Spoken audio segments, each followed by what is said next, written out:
Bonjour à tous et bienvenue dans la Coegia. Nous continuons nos explorations du monde et de l'architecture mégalithique, ici à Fontenille, où s'ouvre la motte de la Jacquille. Le site est vraiment magnifique et très particulier quant à sa conception. Le monument est bâti sur une petite colline dominant les alentours, avec une bonne visibilité sur les tumulus de Tusson à l'ouest et de la Folatière juste au sud. Donc c'est un grand tumulus de 31 mètres de diamètre pour environ 3 mètres de hauteur. La chambre funéraire est de forme quasiment rectangulaire, orientée nord-ouest-sud-est. La chambre est délimitée par 11 orthostats bouchardés.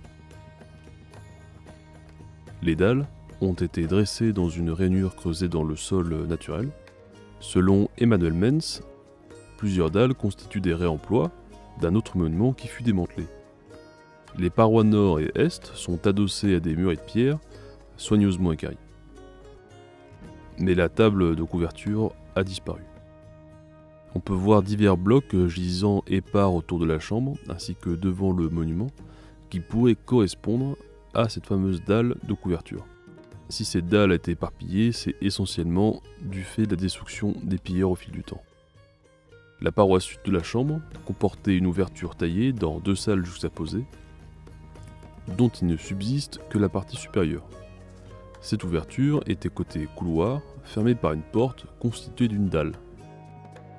Cette porte comporte des gonds taillés, ce qui lui permettait vraisemblablement de s'ouvrir et de se fermer.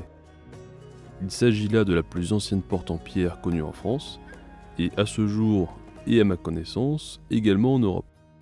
La dalle que l'on voit ici est une copie de l'original, qui est conservée quant à elle au musée d'Angoulême. Un fait intéressant à noter est son couloir coudé, qui s'oriente vers le sud-est. En me baladant un peu sur Google Earth et Stellarium, on peut s'apercevoir que le couloir est orienté sur un lever de soleil d'hiver, la date restant à déterminer vu qu'aucun relevé précis de l'orientation du couloir n'existe à ma connaissance. Pour être l'occasion d'une prochaine visite, sur de prendre un peu quelques relevés de cette orientation. On a d'autres exemples de dolmens à couloir coudé, je pense particulièrement aux pierres plates de Locmaeker, mais aucune idée de pourquoi ce changement d'orientation de couloir. Si vous avez des pistes de réflexion, je serais ravi de vous lire en commentaire. L'entrée du couloir était retrouvée masquée par un muret se confondant avec le mur de parement, un peu comme à la petite Pérotte. À l'intérieur de la chambre, des ossements humains y furent retrouvés et sont attribués à 16 adultes et 8 enfants. Les armatures de flèches tranchantes découvertes sont caractéristiques du néolithique moyen régional.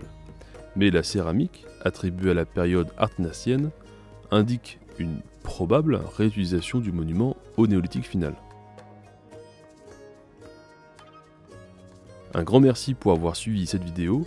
Si vous avez d'autres exemples de dolmens à couloir, comme celui-ci, je serai ravi de vous lire en commentaire. Bonne exploration à vous.